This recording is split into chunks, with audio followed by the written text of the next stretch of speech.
The folder sat on the conference table for 40 minutes before anyone opened it. It was dark blue, the kind with the metal clasp at the top, and it had my name on the tab in my father's handwriting, not typed, not a label, but his actual handwriting, the angular print he had used his whole life that I could recognize from across a room. I had not put it there. I did not know it was coming. I found out later that Martin Rees had carried it in his briefcase for 6 weeks, waiting for the right moment to set it down. The moment he chose was the same moment my stepmother finished telling the 12 people in that room that I had no standing in my father's company and never had. He stood up, and he set the folder on the table, and he said 4 words that I have thought about every day since. I want to tell you what those 4 words were, but they belong at the end, where they happened. What happened before them is the reason they landed the way they did. And you need to understand the before or the after won't mean what it means. Welcome back to Calm Drama Stories, where we sit with quiet people, hard situations, and the exact moment when the truth finally has enough room to stand up in. If you've ever been told you don't belong somewhere you helped build, if you've ever watched someone try to write you out of your own story, this one is for you. Stay with me. Subscribe before we go any further, and then let's get back to it. My name is Simon Varga, and I was 29 years old the year my stepmother tried to erase me from my father's company and discovered that the company had a longer memory than she did. I want to start at the beginning, which is not the board meeting. The board meeting is the end of a much longer story, and the longer story is the one that matters. My father's name is Frank Varga. He built Varga Distribution out of a single warehouse on the eastern edge of Grover Falls, North Carolina, starting in 1991 with a small business loan, a second-hand forklift, and an understanding of the regional supply chain that he had developed over 12 years working for other people. He distributed specialty food products to independent grocery stores and restaurant groups across the Mid-Atlantic and Southeast, which is a less glamorous business than it sounds, and a more essential one than most people understand. The work was physical and logistical and relentless in the particular way of businesses that operate on thin margins and long hours. And my father had built it into something real over 28 years. The kind of real that means a payroll of 34 people, and a distribution network that covered 6 states, and a reputation in the industry that preceded him into every room. I grew up in that business the way some children grow up in their parents' restaurants or hardware stores, doing homework at the dispatch desk after school, learning to read a route sheet before I could drive one, understanding before I understood much else that the work was the center of things, and that the work was good, and that being good at it was a form of love. My mother Alina had worked alongside my father for the first 11 years of the company's life, running the accounts receivable and the client relationships with a precision and warmth that the clients remembered for years after she left. She and my father divorced when I was 14, amicably enough that I did not have to choose between them, and she moved to Charlotte and built her own career in insurance, and we stayed close in the way of parents and children who have chosen to remain close even after the structure that contained them changed shape. My father continued to build the company. He brought in Martin Rees as a partner in 2003, when the business had grown past what one person could manage, and when Martin, who had spent 15 years in distribution logistics for a national company, was ready to build something of his own rather than maintain someone else's. They were not alike, my father and Martin. My father was loud and instinctive and ran on relationships and gut. Martin was quiet and systematic and ran on data and preparation. They argued about almost every significant decision in the first 2 years and had come, by the 3rd year, to the conclusion that this was the reason the company kept making the right calls. They were partners in the original sense of the word. Each one covered what the other could not see. I graduated from UNC Chapel Hill at 22 with a degree in business administration and came to work at Varga Distribution the following Monday, not because my father asked me to, but because I had spent 4 years studying the theory of things I had spent my whole childhood watching done, and I wanted to do them. I had not planned to work for my father's company. The plan had evolved slowly through 4 years of watching my classmates choose paths that felt correct but distant, and recognizing that the thing I actually wanted to do was already waiting for me 40 miles from campus. I remember calling my mother from the parking lot of my apartment complex the night I decided. She was quiet for a moment after I told her, the quiet of a person processing something they already knew. Then she said, You've been deciding this since you were 12. You just needed time to catch up to it. She was right. She usually was. My father gave me no favors and no shortcuts, and I want to be clear about that because it matters for everything that comes later. I started in operations, scheduling routes and managing driver relationships, and learning the full architecture of a distribution network from the ground up in the way he had learned it. By doing every part of it badly at first, and then less badly, and then, eventually, well. I made mistakes that cost the company real money in my first year, and my father did not soften the accounting of those mistakes. He sat me down in that same conference room at the end of the second floor hallway, and he told me exactly what each mistake had cost, and why it had happened, and what I should have done instead. He did not make it personal. He made it operational, the way he made everything operational, because that was the respect he offered, treating me like someone who could take the truth and use it. I took it and I used it. I did not make the same mistake twice. By the time I was 25, I had restructured the driver scheduling system, reducing overtime costs by $47,000 annually. By 26, I had rebuilt the client relationship protocol and retained 4 major accounts that had been at risk of moving to a national competitor. I had written an operational manual that didn't exist before I wrote it, 84 pages covering every procedure in the company from new driver onboarding to emergency route adjustments, because the knowledge had been in my father's head and in the heads of the drivers who had been there longest, and I had decided that knowledge needed to live somewhere it couldn't leave with a person. Martin had read the manual and said, "This is good." From Martin, that was significant. Martin did not deploy the word good carelessly. By the time I was 26, I was running the day-to-day operations of a 34-person distribution company with 6-state reach, and I was good at it. Not because I was Frank Varga's daughter, though that was true. Because I had put in the years, every one of them, in the full knowledge that putting in the years was the only justification that would survive scrutiny. Martin watched all of this. He watched it the way he watched everything, carefully and without commentary, filing it in the systematic way he filed everything. He and I had developed a working relationship that was distinct from my relationship with my father. With my father, work was personal, loud, full of history. With Martin, work was precise, quiet, built on data and documentation. He taught me things about the financial structure of the company that my father had never sat down to explain, not because my father was hiding them, but because my father thought in people and relationships, and Martin thought in architecture, and I needed both languages to understand the whole building. He gave me a copy of the partnership agreement when I was 27. He slid it across the conference table after a budget review and said, "You should understand exactly how this company is structured. Read the whole thing." I took it home, and I read it twice. Then I asked him 3 questions about sections I didn't fully understand, and he answered them in the precise way he answered everything, and I filed the agreement in the dark blue folder I kept for the company's foundational documents, the kind with the metal clasp and the tab, and I put it in the drawer of my desk at home, where I kept the things I needed to know existed. I did not know then that Martin had made an amendment to that agreement 2 months earlier.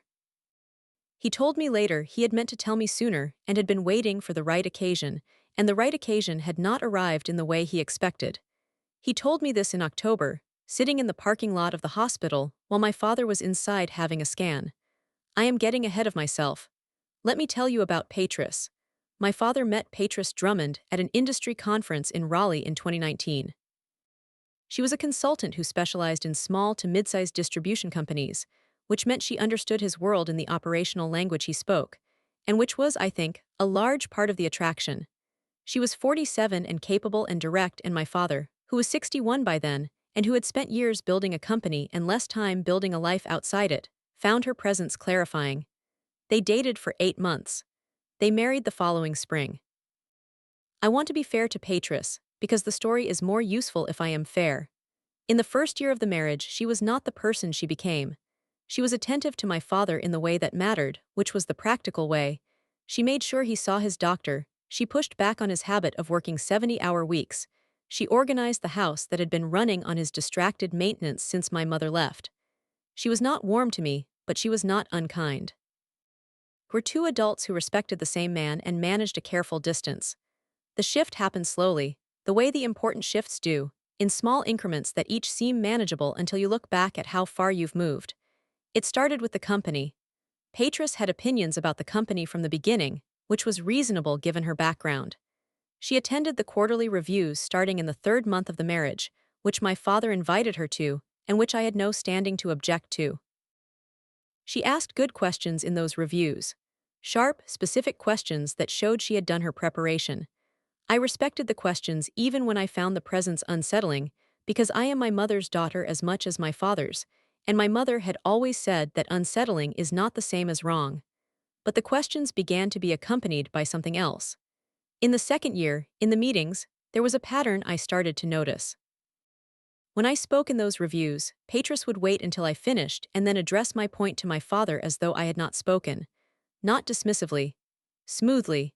As if she were translating what I had said into a language he could understand, which implied, never directly, never with enough specificity to call out, that the original had been insufficient. I documented it in my notebook. Not at the time, I was not yet certain enough of the pattern to record it formally. But after the third meeting where it happened, I started writing down dates and the substance of what was said and what followed. The habit of documentation was not new in me. It was the habit my mother had modeled and that I had absorbed, and that now, in the specific unease of watching something I could feel but not yet prove, made itself useful. By the third year of the marriage, my father's health had begun to deteriorate. Not dramatically, not suddenly, but in the quiet accumulation of small signals that I had been watching with the anxiety of a person who knows how to read data trends and does not like where this one is pointing. He was tired in ways that were different from ordinary tiredness. He missed 2 operational meetings in a month, which he had never done. He came to the quarterly review in March looking thinner than he had in January, and when I asked him directly, he said he was fine and changed the subject with the ease of a man who has been deflecting concern his whole adult life. I called Martin that evening. Martin said, "I know, we're working on getting him to the doctor." The diagnosis came in June. Parkinson's disease, early to moderate stage. Manageable with medication and monitoring, and the particular adjustments that a 63-year-old man who has run his own business for 28 years resists making and eventually makes. The neurologist was careful and precise, and gave my father a treatment plan that my father received the way he received everything he didn't like, with a nod and a subsequent week of pretending it applied to someone else. My father told me himself, on a Sunday afternoon in his kitchen, with Patris at the counter behind him doing something with her back to us, that I understood was her way of being in the room without being in the conversation. He was matter-of-fact about it. He listed the facts, and the treatment plan, and the prognosis in the same voice he used to describe a logistics problem, the flat declarative of a man who does not lean into difficulty, but does not look away from it either. This is the situation. These are the variables. This is what we do next. I sat across from him at the table where I had done homework at age 12, the same table that had been there for as long as I could remember, and I held my face steady in the way I had learned to hold it in every professional space where steadiness was required. I said the right things. "I'm here, I'll handle whatever you need, this doesn't change anything." He looked at me, and I think he saw through the steadiness to whatever was underneath it, because he had known my face for 29 years. He put his hand over mine on the table for a moment. We were not, in the Varga family, a demonstrative people. The gesture said everything that was not in the words. I got to the car before I let anything happen in my face. I drove the 40 miles back, and I called my mother from the highway, and I told her in the same flat declarative I had learned from him. She listened until I was done. She said the things I needed to hear in the order I needed to hear them. Then she was quiet for a moment, and then she said quietly, "Watch Patris." I said, "I am," she said, "I know your father. When he is managing something difficult, he looks past the things right in front of him. That has always been true, don't let anyone use it." I said, "I won't." I kept my word. But Patris was patient, in a way I had not fully accounted for, and the ground shifted more than I expected before I understood how far it had moved. She said, "Watch her more carefully. I want to stop here for a second, because I know some of you are in the particular position of watching someone circle something that belongs to you, and not yet having anything solid enough to confront it with. If you've ever felt the ground shift under something you helped build and known, before you had the proof, that the shift was not accidental, leave one word below. Just one. I read them all. And stay with me, subscribe, because the part where the folder opens is coming. Back to it. Patris began attending more meetings after the diagnosis. This was, on the surface, reasonable. My father's capacity to manage the full schedule of a distribution company while managing a new diagnosis was limited in ways he was willing to acknowledge only partially and privately. Having his wife present was framed as support. The board's 7 people, including Martin, my father, Patris, and 4 external members, accepted the framing without examining it too carefully, because the board was composed of people who liked Frank Varga and wanted to be helpful to him, and had not yet understood that helpful and Patris were not operating from the same definition. Over the following 6 months, Patris made 4 proposals to the board. Each one was framed as an operational improvement. Each one, in its implementation, transferred decision-making authority from the operational team, which was me, to the executive office, which was increasingly Patris's domain. The first proposal centralized vendor communications through a single executive contact, meaning all supplier relationships I had built over 5 years would now route through Patris's calendar before they reached mine. I flagged the operational inefficiency. I was overruled on the basis of consistency. The second removed my direct budget authority for operational expenses under $10,000, requiring executive approval for purchases I had previously handled without review. I argued that this would slow the operation and add unnecessary administrative overhead.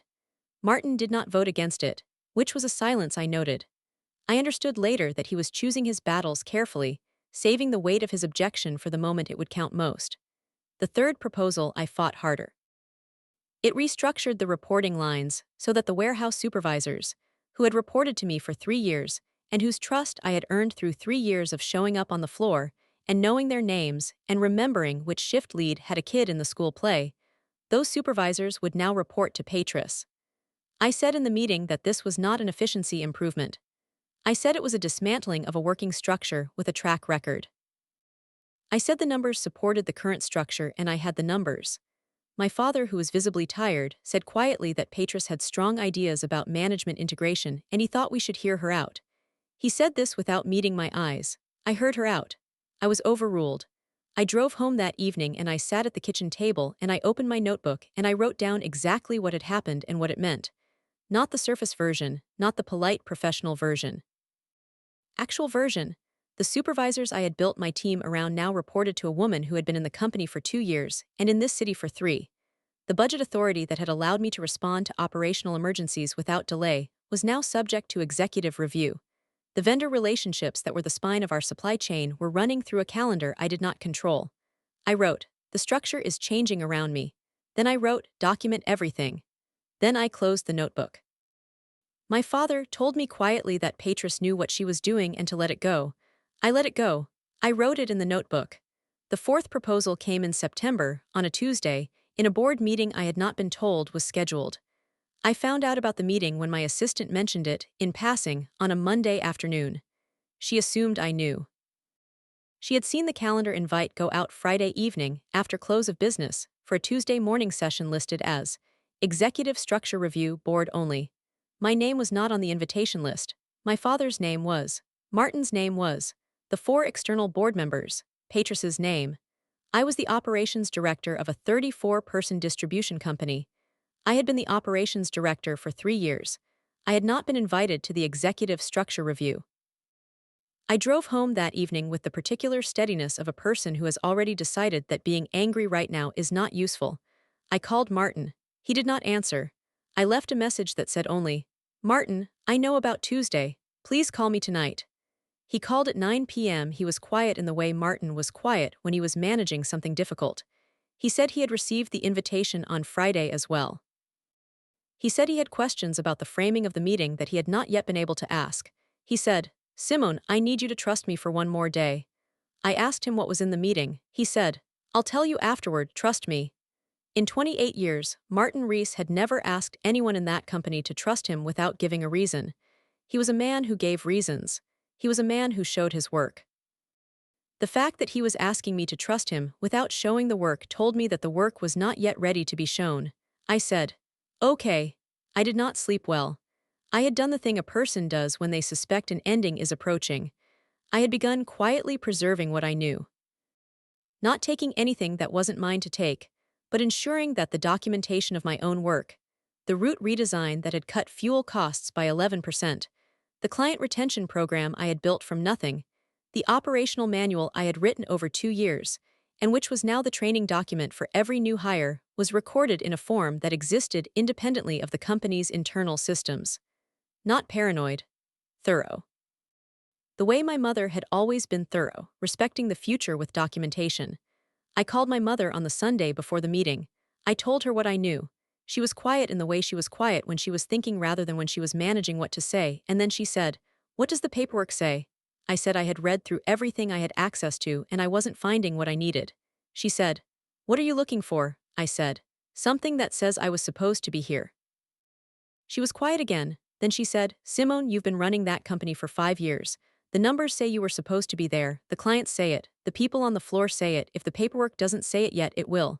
I said I wasn't sure there would be time for it. She said, "Trust the work you did, trust your father, and trust Martin. He doesn't say much, but he pays attention to everything." I held on to that.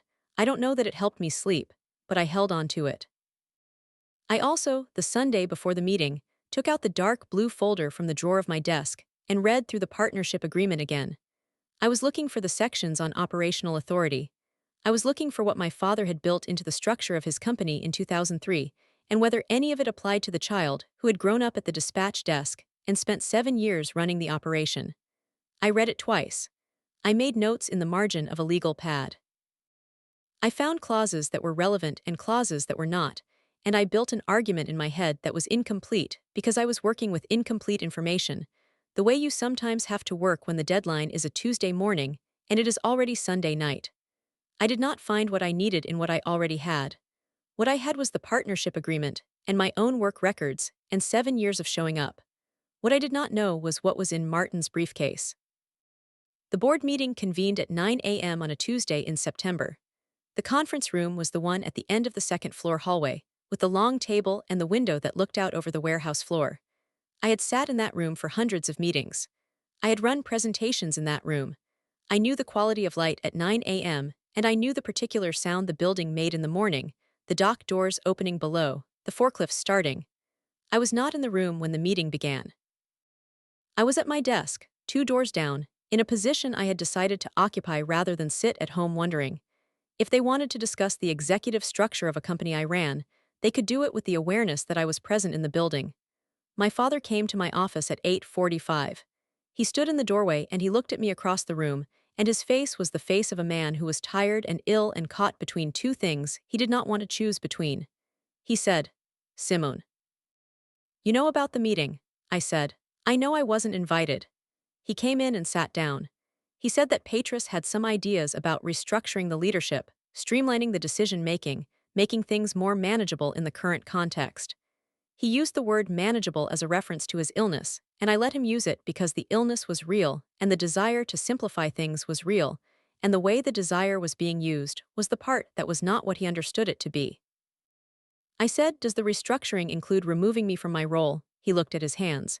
He said he wasn't sure of the details. I said, "Dad, does it?" He said, "Petrus thinks a cleaner structure would." I said, "I need you to tell me yes or no." He looked up. His eyes were tired and sad, and the particular sad of a man who knows he has let something go too far by not addressing it soon enough. He said, "She wants to consolidate operations under her oversight." Yes. The room was quiet for a moment. I said, "Okay," he said. "Simone," I said, "go to your meeting, Dad. I'll be here when it's over." He stood. He looked at me for a long moment. Then he left. I picked up my coffee. It had gone cold. I drank it anyway. At 9:15 I heard the conference room door close down the hall. At 9:47 I heard it open. Martin appeared in my doorway 32 minutes after the meeting had begun. He was holding his briefcase, closed, at his side, and he had the expression of a man who has finished doing something he had been preparing to do for a long time. He said, "Can you come with me?" It was not a question. I stood and I followed him back to the conference room. The room was still occupied. My father at the head of the table. Petrus to his left, composed, with the particular composure of a person who believes they have already won. 4 external board members in their usual seats, looking between Martin and me with the expressions of people who have just understood that the meeting they were in is not the meeting they thought they were in. Martin set his briefcase on the table. He opened it.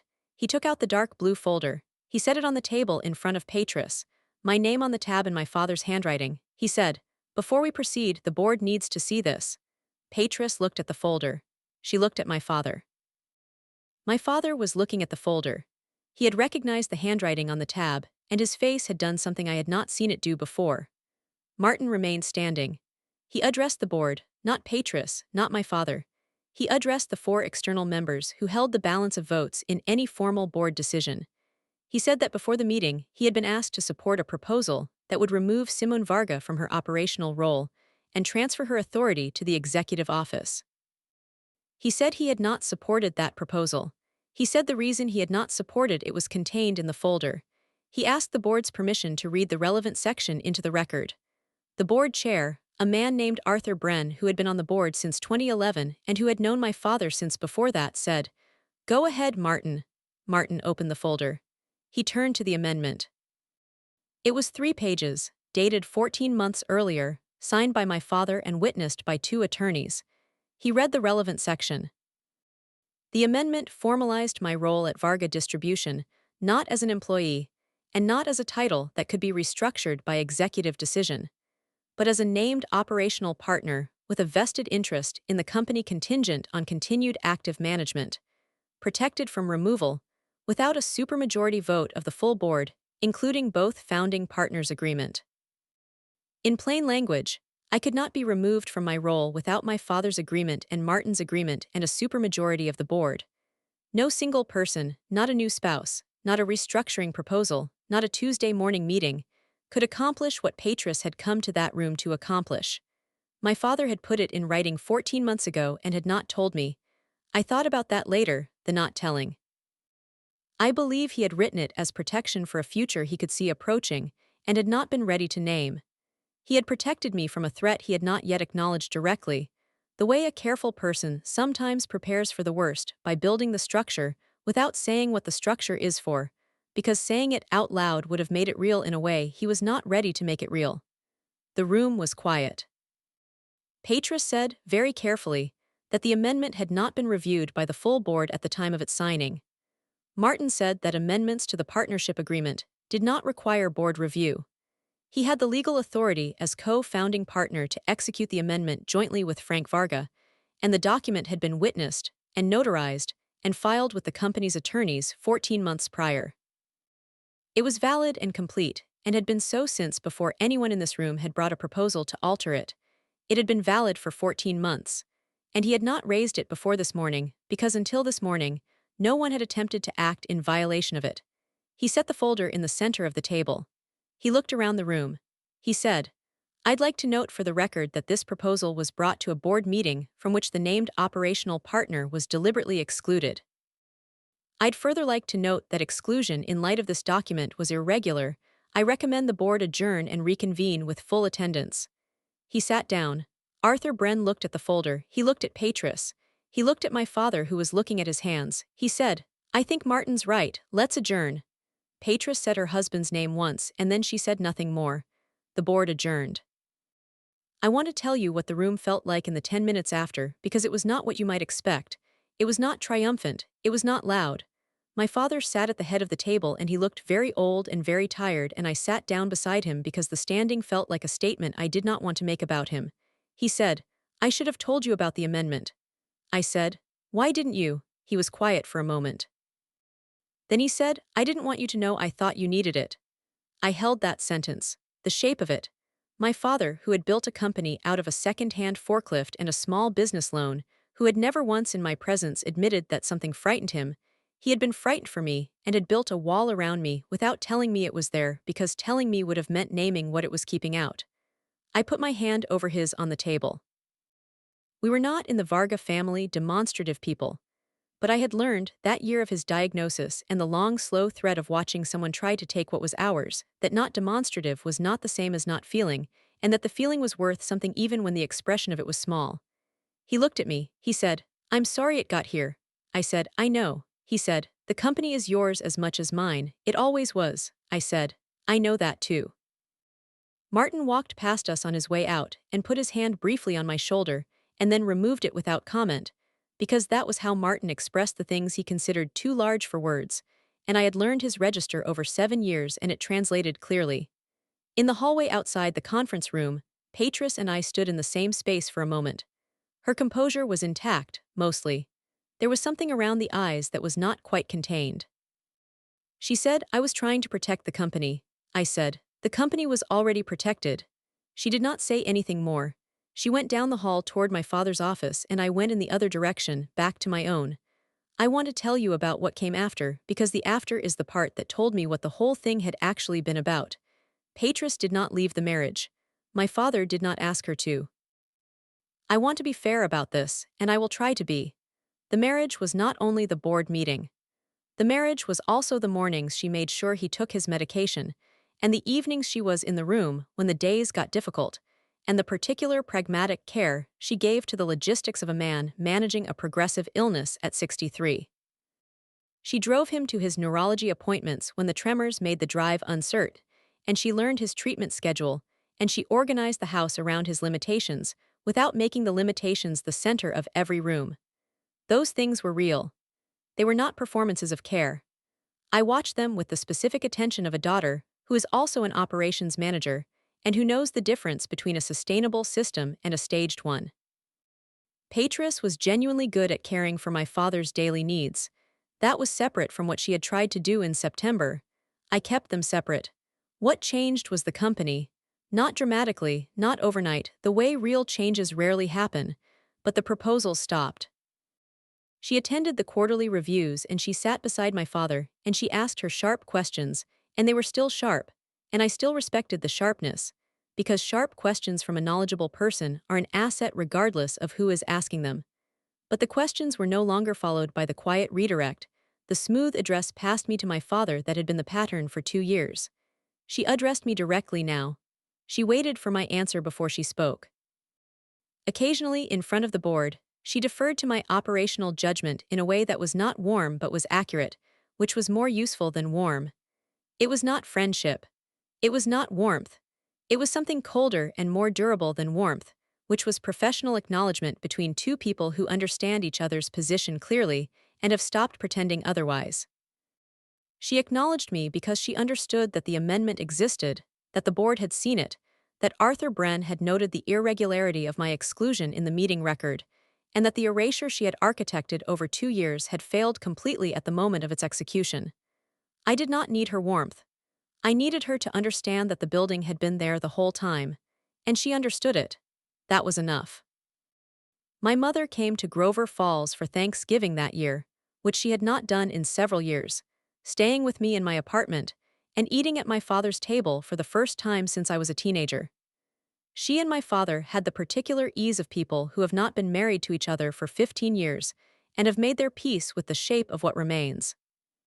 He was thinner than the last time she had seen him, and she looked at him once when he wasn't watching with the face of a woman, registering something she had prepared herself to register, and then she set it aside and passed the potatoes. After dinner, when my father was resting and Patris was in the kitchen, my mother and I sat on the back porch in the November cold with our coats on and our coffee cups in our hands. She said, "He looks like himself." I said, "He does." She said, "You look like yourself too." I thought about that. I had spent 9 months being erased in increments, and then 3 months since September not being erased, and the difference was not as dramatic in my daily life as I had thought it would be. I still drove to work in the same dark and came home in the same dark. I still walked the warehouse floor before anyone else arrived. I still argued with Martin about budget allocations and route structures and came out of the argument with the better answer most of the time. I said, "The folder is back in the drawer." My mother said, "Good, that's where things you've earned should be, ready when you need them and quiet when you don't." That was a piece of her that I carried home with me that night and that I still carry. Ready when you need them, quiet when you don't. My father's health moved along the trajectory it had always been likely to move along, in increments that I will not catalog here because they are his, and not mine to enumerate. He was at work 3 days a week through the winter and 2 days through the spring. He was present in the meetings he attended in a way that cost him something, and that he gave anyway, and I understood that the giving was for the company and for me, and I tried to accept it without letting him see how carefully I was watching it. Martin and I ran the company together in the way Martin and my father had run it, arguing about almost every significant decision and arriving, through the argument, at the right call more often than not. Martin was 58 by then, and he had spent 25 years building Varga distribution alongside my father, and he understood every corner of the business in the systematic way he understood things, from the architecture out. He was not a warm man, and he was not a parental figure, and I want to be precise about what he was, because precision matters when someone does something as significant as what he did in that conference room. He was a professional partner who had watched me work for 7 years, and had formed a judgment about my value to the company, and had filed that judgment carefully and acted on it at the moment when acting on it mattered. That is not warmth. That is something more durable than warmth. That is respect earned and held and deployed. He stopped by my office the day after the board meeting. He set 2 cups of coffee on my desk, one of which was for me, and he sat in the chair across from mine. He did not begin with the usual budget review, or the route projection, or whatever operational matter would have been next in the ordinary rotation. He sat and he drank his coffee, and then he said, "Your father told me when he made the amendment that he wasn't sure when he would need to use it. He said he hoped he wouldn't. I told him I hoped so too. But I took the folder and I kept it because I knew him, and I knew the situation, and I believed it was better to have the folder and not need it." I said, "Why didn't you tell me?" He said, "Because knowing you were protected would have changed how you operated. You needed to trust your own work, not a document. The document was a last resort. Your work was the first resort." I held that for a moment. He was right, in the specific way Martin was right about things, with a logic that was not comfortable but was accurate. I had spent 7 years building something real. The amendment confirmed it, but the confirmation was not the thing. The thing was the 7 years. We did not talk about the folder often after that. He mentioned it once in the context of a different conversation about documentation and company structure, and he said, "Your father built that amendment the same way he built the whole company. He saw what was coming and he prepared for it. That was always his best quality." I said, "He should have told me." Martin said, "He should have, he was afraid." I said, "What of?" Martin was quiet for a moment. "Of what it meant that he needed to build it," he said. I thought about that for a long time. The fear underneath the protection. The way my father had seen something threatening his daughter and had built a wall around her with documents and attorneys and a 14-month-old amendment that no one had needed until the day they needed it completely, and had done it without naming the threat because naming it would have meant admitting he was afraid. He was a man who built things instead of saying things. The company, the amendment, the hand over mine at the kitchen table. All of it the same language, the one he had and the one I had learned. The dark blue folder still lives in the drawer of my desk at home, between the partnership agreement and the amendment, and the 7 years of operational records that constitute my actual history with the company. I take it out sometimes, not often, and I look at my name on the tab in my father's handwriting. The angular print. The handwriting I could recognize from across a room since I was a child watching him write route sheets at the dispatch desk. I showed it to my mother the Thanksgiving she visited. I brought it out after dinner, after my father had gone to rest, and Patris was in the kitchen and Martin had long since gone home to his own family. My mother held it in both hands, and she looked at the tab for a long time without opening it. Then she looked at me over the top of it, and her eyes were doing something she was managing carefully, and I recognized it because I do the same thing with my face in the meetings where I need to stay level. She said, "He always knew." I said, "I know." She set the folder on the table between us.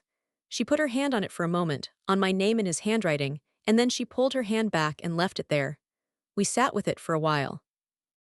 2 women at a table with a folder between them and a man asleep in the next room, and 30 years of a family's particular history in the air around us. Some things you don't need to say when you've said all the other things. We didn't say anything more. We didn't need to. He wrote my name on a folder 14 months before I knew I needed it. That is, when I hold it and let it be what it is, the most direct thing he ever said to me. More direct than the hand on the table. More direct than the company is yours as much as mine.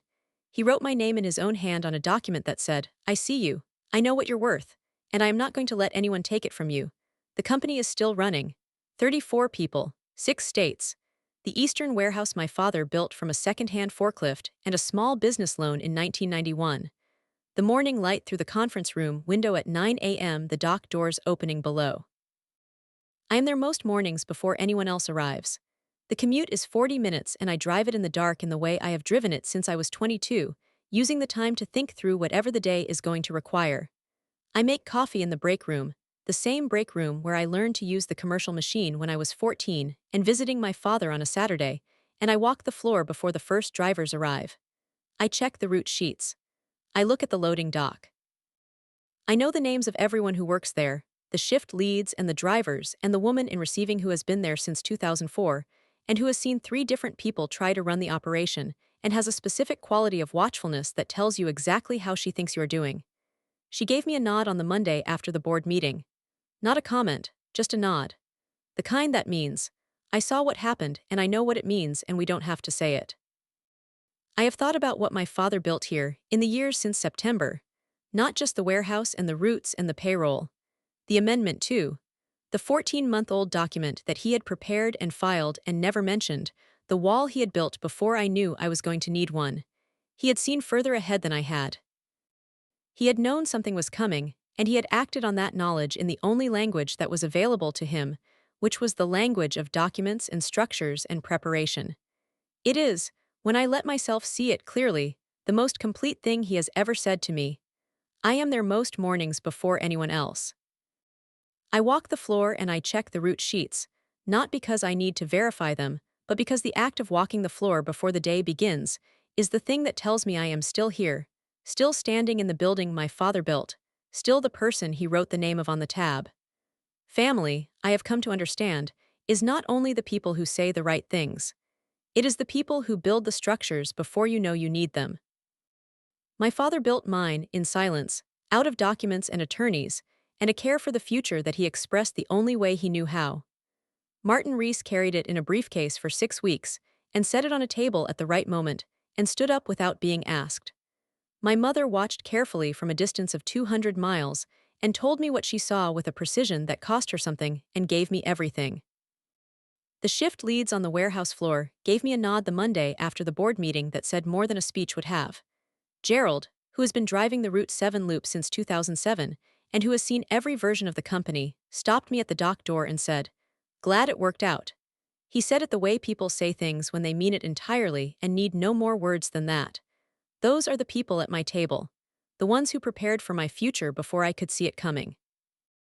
The ones who stood up without announcement, and the ones who gave the quiet nod, and the ones who drove 200 miles to eat Thanksgiving dinner at a table they had not sat at in 15 years, because their daughter needed someone in the room who knew the whole story.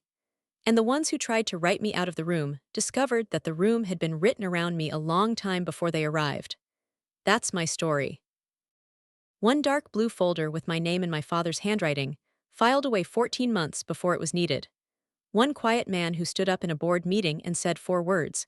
Before we proceed, the board needs to see this. And one morning when I walked the warehouse floor at 6 a.m. and understood, for the first time without reservation, that it was exactly where I was supposed to be. If someone in your life is building something for your future without saying so, pay attention.